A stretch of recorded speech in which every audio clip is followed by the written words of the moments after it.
মা, এটা কি বানাচ্ছ? এটা এটা আমি ইলিশ মাছের লেজার ভর্তা সেই রেসিপিটাই বানাচ্ছি। এটা খুব ট্রেন্ডিংয়েও চলছে, জানিস তো? ও, বাবা বলছিল সেইটা।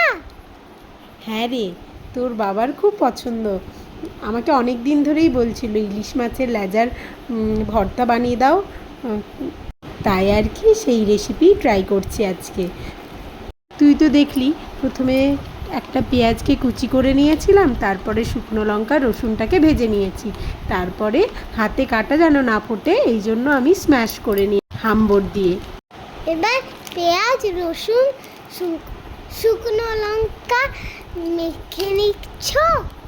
হ্যাঁ, সঙ্গে একটু ধনেপাতা, কাঁচা তেল, স্বাদ মতো নুন, কাঁচা লঙ্কা সব একসাথে দিয়ে মেখে নিচ্ছি।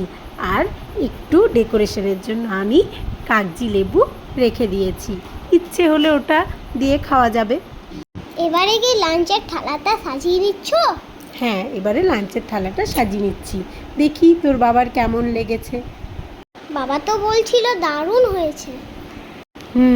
ঠিক, তোমরাও একবার ট্রাই করে দেখতে পারো।